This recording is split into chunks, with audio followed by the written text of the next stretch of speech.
예수님은 공생의 3년 대부분을 갈릴리에서 사역하시다가 사역 말기 예루살렘 성전을 향하셨죠. 예수님께서 예루살렘에 입성하실 때 제자와 지지자들은 예수님께서 유대교 최고 지도부인 사내드린 공회와 로마군을 차례로 물리치시면서 새 나라를 세우시고 그 나라의 임금이 될 것이라는 기대와 믿음을 가지고 있었습니다.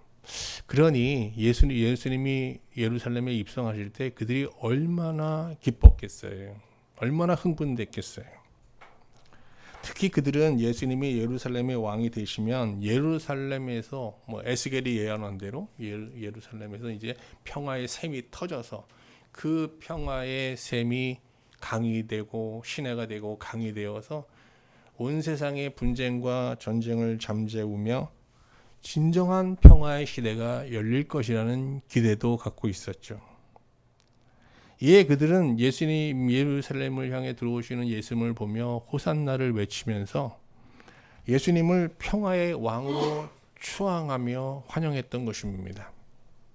손에 종려나무 가지를 들고 흔들었고, 어떤 사람들은 예수님을 왕으로 생각했기 때문에 왕에 대한 예를 갖추기 위해서 입고 있던 겉옷을 벗어서 예수님이 가시는 길에 깔아고 엎드렸던 것입니다. 굉장한 광경이죠. 많은 경우 신앙이라는 것은 희망을 희구하는 능력으로 나타나지 않습니까? 그러니까 희망을 찾을 수 없는 곳에서 신앙에 있는 희망을 찾아내잖아요. 그게 이제 신앙의 힘이 아니겠어요? 예수님을 그리스도로 믿고 따르던 제자들과 무리들은 예수 그리스도를 500년 이상 바벨론, 페르시아, 그리스, 로마의 지배를 받으면서 종으로 살던 자신들을 해방시켜줄 희망의 메시아로 믿고 있었던 겁니다. 예수님 자체가 희망이었던 겁니다.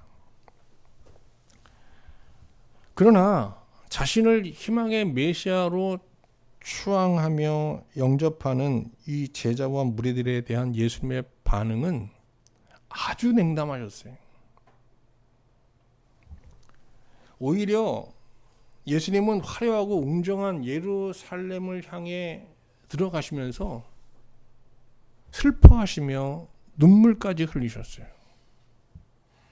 한번 확인해 볼까요? 19장 41절 42절 말씀 한번 가볼게요. 가까이 오사 성을 보시고 우시며 이르시되, 우시잖아요. 그러면서 이렇게 탄식합니다. 너도 오늘 평화에 관한 일을 알았더라면 좋을 뻔하였거니와 지금 내 눈에 숨겨졌도다. 무슨 말입니까? 나는 너희들이 바라는 그런 평화의 왕이 될 수 없다는 얘기입니다. 예수님께서 성전을 향하여 눈물을 흘리면서 우신 이유는 크게 두 가지입니다.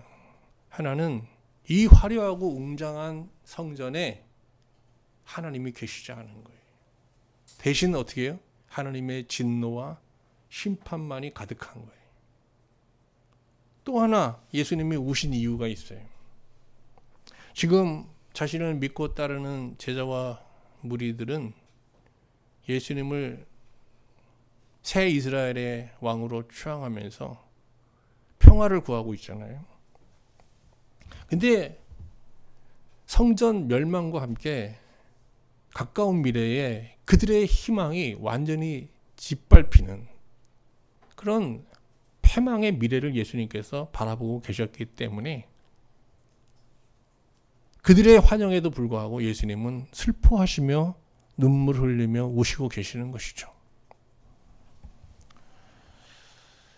이에 예수님은 막 희망에 차서 막 미래를 노래하고 흥분해 있고 열광하는 그 무리들을 향해서 심판의 두날을 예언하시게 됩니다.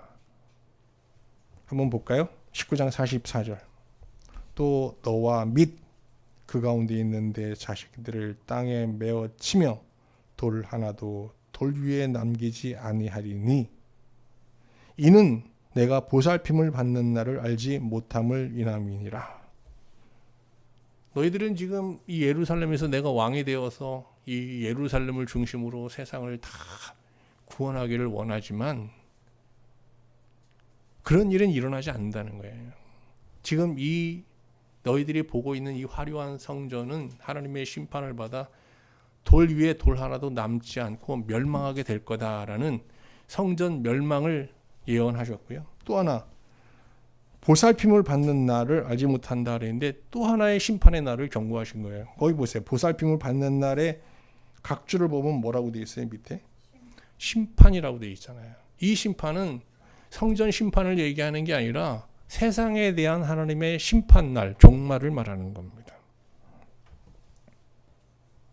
이처럼 예수님은 헛된 희망에 사로잡혀 있는 제자와 무리들을 향해서 성전이 멸망할 성전 심판의 날과 세상이 하나님의 심판을 받아 멸망케 될 종말의 날을 동시에 예언하셨어요. 그럼에도 불구하고 무리와 제자들은 여전히 그들의 헛된 희망에 사로잡혀 있었죠. 그러자 예수님은 제자들을 이제 낮에는 이제 성전에서 가르치시고요, 밤에는 감람산에 머무셨거든요. 그 감람산에 머무실 때마다 밤에 제자들과 함께 제자들에게 지속적으로 이 두 날을 가르치십니다. 그래서 결국은 제자들이 이 망상에서 깨어나 이 두 날을 대비하는 새로운 신앙을 갖게 돼요. 이걸 뭐라고 그러냐? 종말 신앙이라고 하는 겁니다. 종말 신앙이라는 건 기본적으로 굉장히 불편한 거예요, 여러분. 오늘 이 종말 설교를 이제 주제로 설교할 건데 여러분 굉장히 불편하실 거예요. 미리 말씀드립니다. 그런데 이 불편한 종말 신앙을 받아들이면서 제자들은 헛된 망상에서 깨어나 갈릴리에서 정말 예수님의 이 참된 신앙과 정신을 따르면서 그의 제자가 되고자 했던 그 순수한 제자의 자리로 다시 돌아가게 되죠. 오늘 저는 여러분과 함께 망상적 희망에 처해 있던 제자들을 깨워 온전한 제자의 자리로 돌아오게 한 이 두 날, 심판의 두 날에 대해서 차례로 묵상하면서 하나님의 은혜를 나누고자 합니다. 좀 불편하지만 오늘 이 설교를 잘 들으시면 여러분과 제 영혼이 헛된 희망에서 깨어나서 참된 신앙의 자리, 제자의 자리로 우리가 다시 돌아오는 그런 은혜를 누리게 될 줄로 믿습니다. 자, 먼저 성전 멸망의 날, 성전 심판의 날에 대한 메시지부터 한번 살펴보겠습니다. 앞에서 말씀드린 대로 예수님은 낮에는 성전에서 백성을 가르치고 밤에는 예루살렘 성을 마주하고 있는 감람산에 머무셨거든요. 한번 확인해 볼까요? 21장 37절입니다. 예수께서 낮에는 성전에서 가르치시고 밤에는 나가 감람원이라고 하는 산에서 쉬시니. 여기서 하나 여쭤볼게요. 예수님께서 왜 예루살렘 성에서 쉬시지 않고 왜 감람산에서 쉬셨을까요? 이 예루살렘 성전을 경계하는 거거든요. 여기에서는 어떤 쉼도, 하나님이 계시지 않기 때문에 여기는 어떤 쉼도 없다는 선언이죠, 일종의. 근데 감람산에서 이렇게, 감람산은요, 예루살렘을 마주하고 있는 산이에요. 그래서 감람산에서 예루살렘 성전이 아주 최고의 이제 절경이 거기 나온다고 그래요. 그래서 이제 성이 아주 아름다운 거죠. 제자들은 감람산에서 이제 쉼을 취하면서 예루살렘 성전을 보면서 늘 무한 감동에 빠져 있었어요. 한번 확인해 볼까요? 21장 5절 말씀 볼게요. 어떤 사람이 그랬는데 여기 제자들입니다. 제자 중 어떤 사람이 성전을 가리켜 그 아름다운 돌과 헌물로 꾸민 것을 말하며, 이게 뭐예요? 막 감동을 받는 거예요. 저 돌 사이에 저 황금 좀 봐. 와, 정말, 저 돌 크기는 얼마나 돼, 저 하나. 이야, 저걸 어떻게 지? 야, 저기 새긴 저 문양은 뭐야? 막 하면서 뭐 거기에 담긴 지혜, 거기에 건축 기술, 그 건축을 그 성전에서 하나님이 받으실 영광 막 이런 걸 막 얘기하고 막 감탄하고 있는 겁니다. 제자들이 지금 바라보면서 감동하고 있는 성전은요, 솔로몬 성전이 아니라 헤롯 성전입니다. 여러분, 솔로몬이 성전을 지었을 때 그 성전 건축물에 담긴 지혜를 배우고자 열방에서 막 찾아오지 않았습니까? 근데 여러분 아셔야 될 게 헤롯 성전은요, 확인되지는 않았지만 일부 학자들은요, 솔로몬 성전보다 더 뛰어난 건축물이었을 수 있다라고 생각하는 사람들이 또 있어요. 굉장한 이 건축물입니다. 헤롯 성전은 세계에서 지금 우리 세계에서 가장 아름다운 성당으로 손꼽히는 곳이 어디입니까? 스페인에 있는 그 사그라다 파밀리아 성당 아닙니까? 여러분 많이 보셨죠? 저 가보진 못했지만 그냥 뭐 영상으로는 많이 봤습니다. 이 그 스페인에 있는 사그라다 파밀리아 성당과 이 헤롯 성전이요, 유사한 면이 많아요. 이 사그라다 파밀리아 성당은 천재 건축가 안토니 가우디가 설계했잖아요. 그리고 이게 1883년에 착공을 시작했는데 아직도 어떻게 해요? 건축 중입니다. 헤롯 성전도 마찬가지예요. 헤롯도 안토니 가우디처럼요, 여러분 천재 건축가입니다. 이 건축 광이자 천재입니다. 그는 유대인의 환심을 사기 위해서 초라하기 이를 데 없는 이 수룹바벨 성전을 거의 재건축 차원에서 이제 설계하여 성전 건축을 시작하거든요. 근데 예수님 당시에도 이게 주전 18년에 이제 시작을 했어요. 그런데도 성전 공사가 끝나지 않았어요. 공사 중이었어요, 계속. 그러니까 헤롯 성전은 사그라다 파밀리아 성당 못지않게 당대 정말 세계에서 가장 아름다운 아마 건축물로 인정받았던 그런 성전입니다. 대다수의 유대인들은요, 특별한 일이 없으면 1년에 한 번 이상 뭐 시간과 어려운 중에도 많은 시간과 경비를 들여서 성전을 방문했거든요. 성전을 찾은 그들의 이유가 이 성전의 아름다움을 보기 위해서 관광 차원에서 온 것은 물론 아닙니다. 그들이 성전을 찾는 가장 큰 이유는 그들의 지친 영혼에 이 성전에서 뭔가 쉼과 활력을 얻는, 이게 이제 성전이 하나의 그들의 영혼의 생기를 불어주는 그런 안식처 역할을 하고 있었기 때문입니다. 그들이 성전을 찾을 때마다 성전은 그들이 하나님의 백성임을 일깨워 주었고, 종살이하면서 무너진 그들의 자존심을 다시 일으켜 주었고, 장차 예루살렘을 통해서 이 세상을 구원하실 하나님의 큰 구원을 바라보면서 그들의 마음에 희망을 되찾고, 그래서 새 힘을 얻어 돌아갈 수 있었던 거거든요. 제자들도 마찬가지였어요. 제자들도 갈릴리에 있을 땐 굉장히 정상적인 이게 제자의 삶을 살다가 예루살렘 성전에 가까이 오면서 막 지금 흥분하고 약간 예수님이 경계하는 그런 망상에 지금 막 사로잡혀 있는 거거든요. 그러면서 이 성전을 보면서 막 진짜 우리가 얘기하는 대로 막 은혜를 받고 있었던 거예요. 야, 성전 진짜, 이 성전에서 이제 하나님이 하실 일들을 막 상상하면서 나름 은혜를 받고 있었던 겁니다. 이런 상황에서 예수님께서 제자들에게 와서 정말 찬물을 끼얹는 말씀을 합니다. 21장 6절 말씀 보겠습니다. 너희 보는 이것들이 날이 이르면 돌 하나도 돌 위에 남지 않고 다 무너뜨려지리라. 여러분, 제자들의 반응이 어땠을 것 같아요?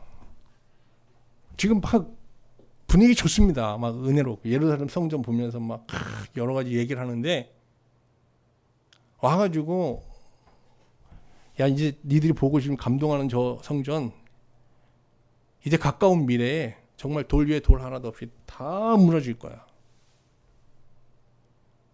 아 정말 예수님 참 특별한 은혜를 갖고 진짜 은사가 있으시다. 이렇게 분위기를 이렇게 싸하게 만들고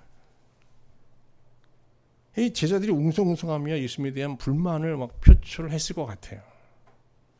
그리고 특히 가룟 유다는 분을 이기지 못하고 예수님을 사내들인 공의에 팔아 넘기겠다는 이런 생각까지 이제 하게 되는 계기가 되는 겁니다.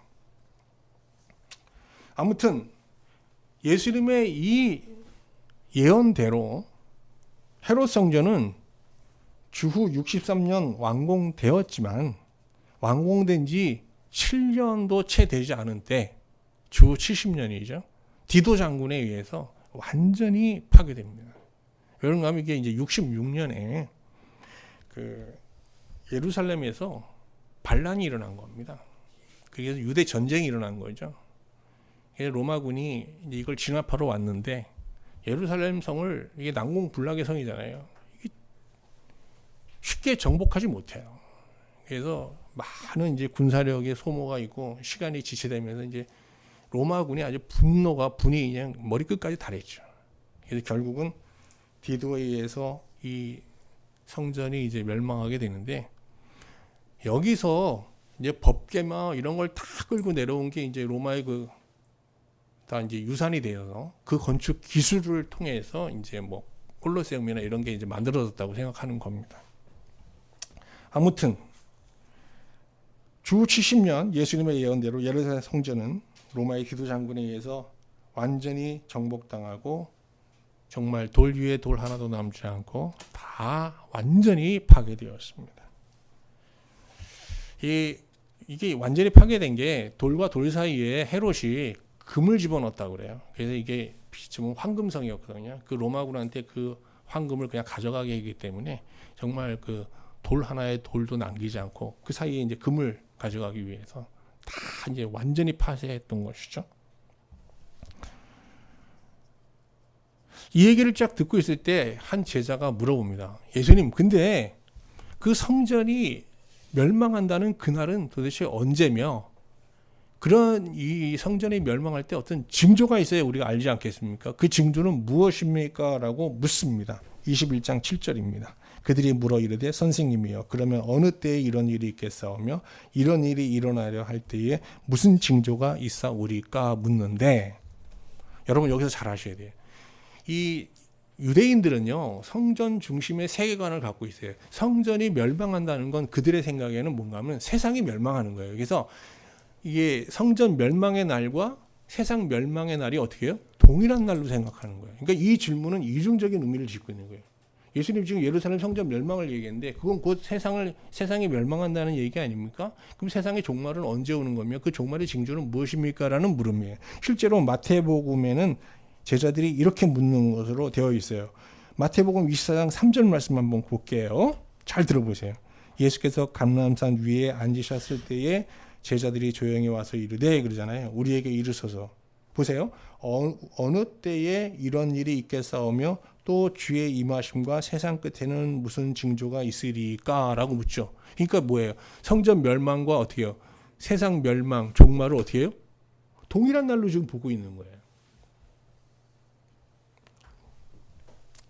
이에 예수님은 성전 멸망의 징조와 때를 언급하시기 전에 먼저 성전 멸망과 세상 멸망이 세상의 종말이 동시에 임하는 것이 아니다라고 그들의 질문을 수정하십니다. 한번 볼까요? 21장 8절 9절 한번 볼게요. 9절 볼게요. 9절만 볼게요. 난리와 소요의 소문을 들을 때에 두려워하지 말라. 이 일이 먼저 있어야 하되 끝은 곧 되지 아니하리라. 그러니까 성전 멸망의 징조는 뭐예요? 난리와 소요의 소문이에요. 그런데 그 뒤에 얘기가 중요해요. 이 일이 먼저 있어야 하되 이 일은 뭐예요? 성전 멸망이죠. 끝은 곧 되지 아니하리라. 이게 바로 성전이 멸망했다고 곧 세상 종말이 오는 게 아니야라는 겁니다. 그 사이에 시간이 있다는 겁니다. 그러면서 이제 세상 심판의 날, 종말에 대한 얘기를 이어가시게 됩니다.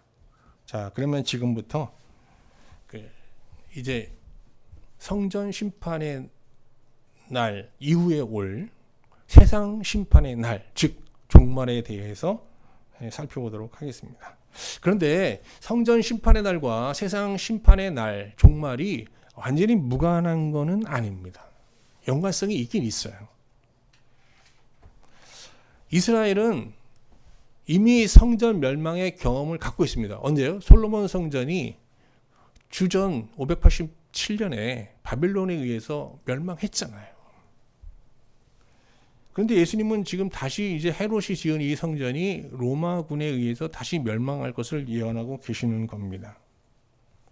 이 두 성전 멸망 사건은 유사하면서도 좀 다른 면이 있어요. 유사한 것은 모두 하나님을 가증하게 섬기다가 하나님의 심판을 받아 멸망하는 사건이라는 면에서는 동일한 사건인데 좀 차이가 있습니다. 바벨론에 의해서 예루살렘 성전이 멸망했을 때는 회복이 전제되어 있어요.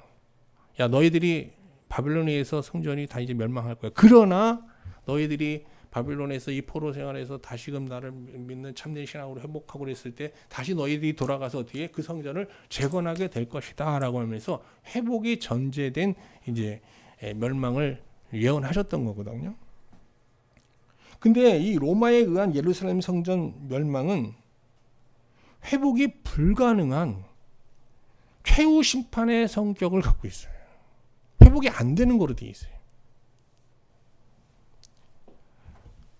로마에 의해서 예루살렘이 멸망한 후에는 이방인의 때가 차야 됩니다.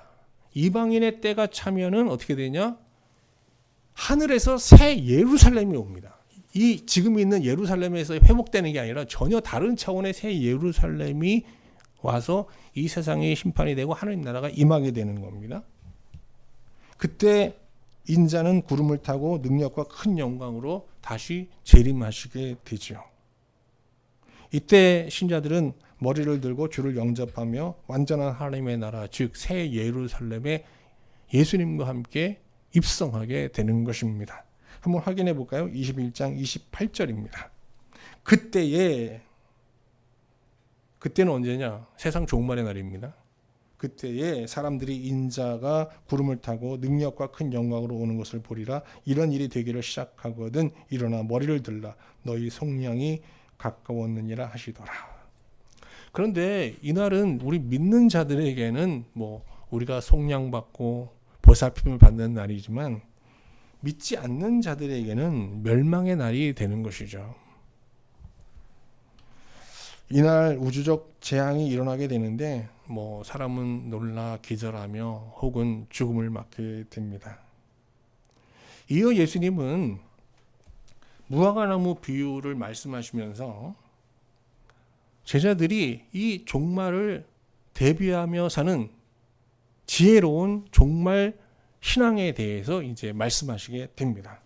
자, 이 비유를 한번 볼까요? 이 비유의 내용은 아주 간단해요. 봄이 되면 여름이 오잖아요. 근데 봄이라는 것은 여름을 대비해야 되는데 유대인들은 이제 봄을 언제 어떤 시점에서 봄을 여름을 이제 감지하는가 하면 이제 가장 먼저 싹을 내는 게 무화과 나무거든요. 그래서 무화과 나무가 싹을 딱 내면 그때를 어떻게 하냐? 여름을 대비하는 때로 여겼습니다. 무화과 나무에서 싹이 딱 나면 야 이제 곧 여름이 오겠네. 여름 대비하자 하면서 여름을 대비했거든요. 마찬가지로 너희들이 예수님 말씀하십니다. 이런 징조가 나타나거든 너희는 하나님 나라가 가까운 줄 알고 종말이 가까운 줄 알고 종말을 대비하며 살아라 라고 말씀하신 겁니다. 이 30절 31절 말씀 한번 확인해 볼게요. 싹이 나면 너희가 보고 여름이 가까운 줄을 자연히 아나니 이와 같이 너희가 이런 일이 일어나는 것을 보거든 하나님 나라가 가까이 온 줄을 알라 그랬어요. 여기 너희가 이런 일이 일어나는 것을 하면 이게 종말의 징조거든요. 이 종말의 징조는 앞에 이제 21장 10절부터 이제 19절에 쭉 나와 있어요. 요약하면 크게 5가지입니다. 종말의 징조는 한번 잘 들어보시죠.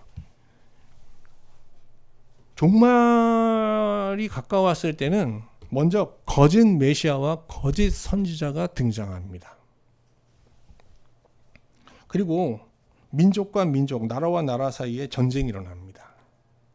그리고 어떻게 해요? 뭐 지진, 기근과 같은 큰 재앙이 이제 빈번하게 일어나고요. 기독교에 대한 박해가 일어나고요. 또 가족 간의 배신과 미움, 이런 일들이 일어납니다. 근데 여러분 잘 들어보세요. 이런 일들은 예수님 시대부터 지금까지 계속 일어나고 있어요. 이게 징조가 됩니까 안 됩니까? 종말의 징조가 안 돼요. 그런데 이걸 종말의 징조로 받아들이면 어떤 일이 일어나요? 우리가 사는 당대가 곧 언제예요? 종말이 되는 겁니다. 그래요. 예수님도 아셨어요. 그래서 이렇게 얘기하십니다. 32절에 내가 진실로 너에게 말하는 이 세대가 지나가기 전에 모든 일이 다 이루어지리라. 언제가 종말이래요? 지금 이 세대가 종말이래요.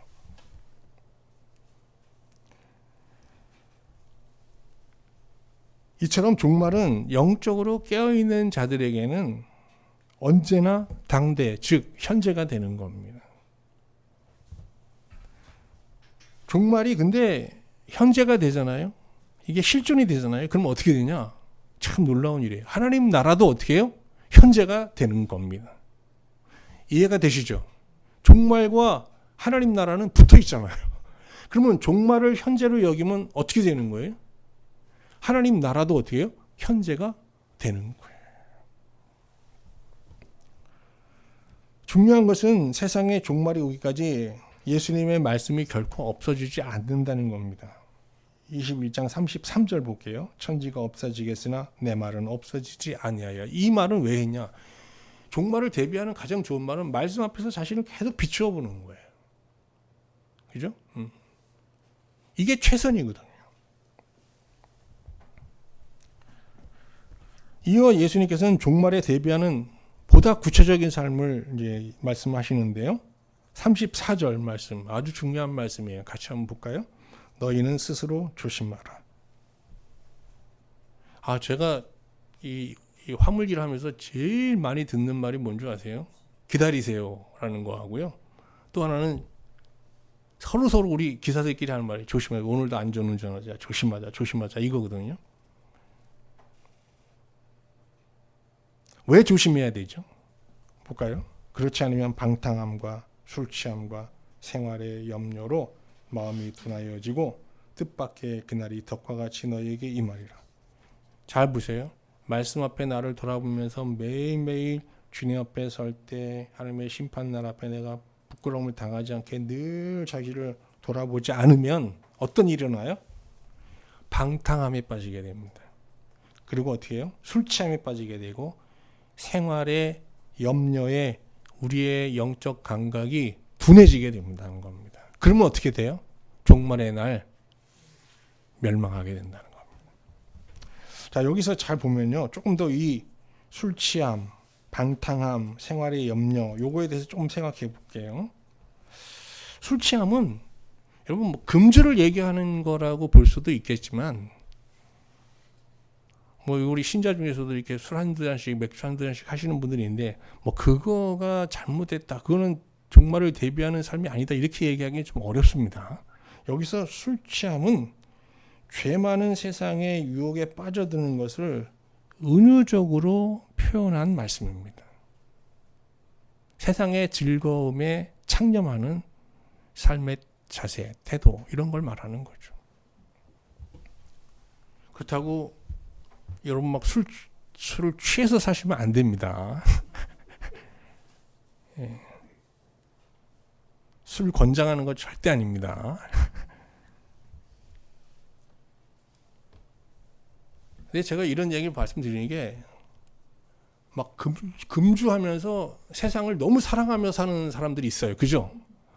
이거 술 취해서 사는 거예요. 아시겠어요? 그리고 방탕은 뭡니까? 이게 술 취함의 결과거든요. 우리가 세상의 기쁨에 도취되어 사는 거, 하나님 보실 때는요, 이거 아주 음란한 거고요. 방탕한 거예요. 이거 탕자의 삶인 거예요. 그리고 염려는 뭘까요? 매일의 삶을 스스로 걱정하고 염려하며 사는 자는 이게 이제 하나님 없이 사는 이방인의 삶의 방식을 그대로 받아들이는 것인데, 우리가 뭐 이 세상 살다 보면 뭐 생존의 문제 뭐 여러 가지로 급한 문제로 인하여 걱정과 근심을 하며 살 수밖에 없어요. 근데 이게 지나치면 어떻게 돼요? 영적 감각을 잃어버려요. 이 어떤 하나님 앞에서 자기를 돌아보고 종말적인 어떤 태도를 갖고 사는 거, 이렇게 다 사치로 여기는 거예요.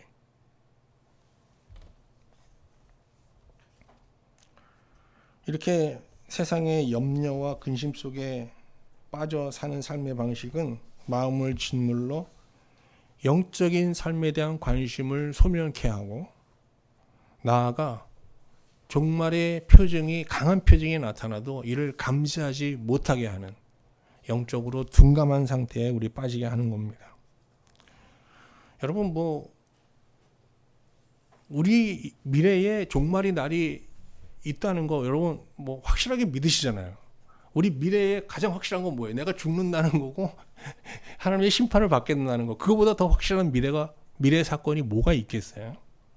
이 사건을 그냥 인정하고 받아들이며 대비하며 사는 걸 뭐라고 그러는 거예요? 종말 신앙이라고 해요. 근데 이 종말 신앙이 이제 불편해요. 불편하지만 이렇게 살면은 마지막 날 얻는 그 유익은 어마어마한 거예요. 이 현재의 불편함을 통해서 마지막 날 그 영원이라는 속에서 우리가 얻게 되는 이익이라는 것은 말할 수 없이 큰 거거든요. 그래서 종말 신앙으로 사는 게 어떻게 해요? 지혜로운 거예요. 그래서 예수님께서 종말 신앙 얘기할 때 항상 지혜로운 종, 충성되고 지혜로운 자, 우리가 종말 신앙으로 하나님을 섬길 때 충성되고 지혜로운 종이라고 말씀하시는 거예요. 자, 이제 말씀을 마치겠습니다. 오늘 말씀의 주제는 종말이었습니다. 종말 설교 정말 듣기도 힘들고 사실 하기도 힘듭니다. 근데 예수님께서 종말 설교를 하는 대상은 무리가 아니고요. 제자들이에요. 제자들. 예수님께서 제자들에게 종말 설교를, 종말에 대해서 말씀하시면서 강조하는 가장 주안점은 뭔가 하면 이 종말을 대비하라는 건데, 그 대비하라는 말은 뭔가 하면 종말을 현재로 끌어들여 살아라, 이런 뜻이잖아요. 근데 만약 예수님께서 제자들에게 종말에 임할 재앙이 아니라 종말에 임할 구원들, 종말에 임할 어떤 하나님의 큰 축복들, 막 이런 것들을 열거하시면서 현재의 고단한 삶을, 이 미래의 이 희망적인 종말을 끌어들여서 살라고 주문하셨다면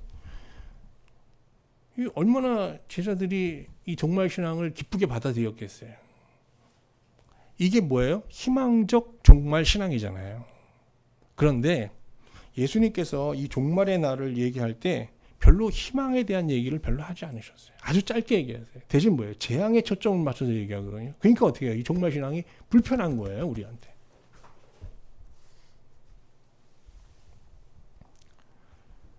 근데 예수님께서 이 제자들에게 이 예루살렘 심판의 날, 또 종말의 날에 임할 그 부정적인 면들이죠.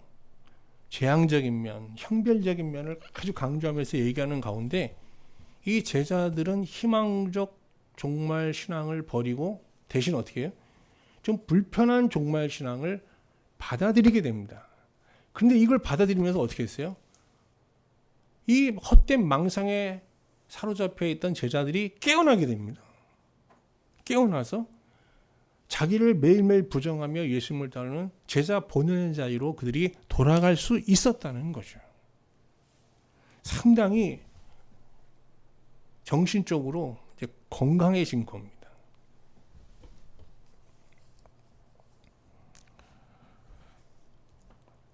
저는 오늘 말씀을 통해서 예수님은 우리에게 매일매일 말씀 앞에서 자신을 돌아보면서 이 마지막 종말의 날을 현재로 끌어들여 볼 불편한 종말 신앙으로 매일매일 주님을 섬길 것을, 하나님을 섬길 것을 지금 주문하고 계십니다.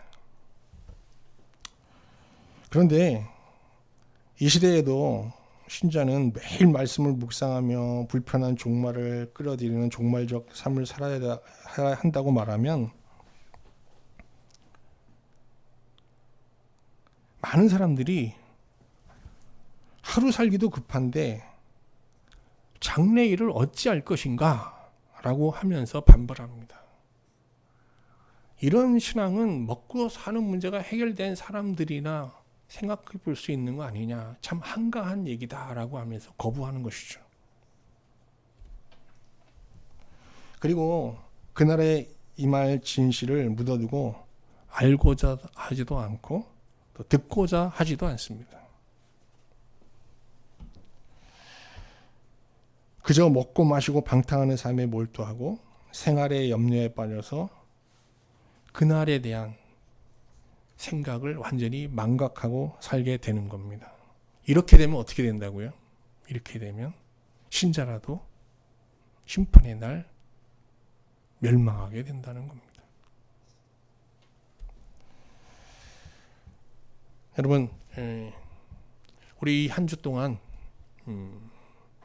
좀 불편한 종말 신앙을 갖고 사는 연습을 했으면 좋겠습니다. 우리는 미래에 하여튼 뭐 잘 될 거, 뭔가 문제가 해결된 상태, 지금보다 좀 부유하고 윤택해진 상태, 이런 희망을 중심으로 희망을 현재로 끌어들여서 이렇게 살아가잖아요. 그건 뭐 나쁜 건 아닙니다. 근데 이번 한 주만은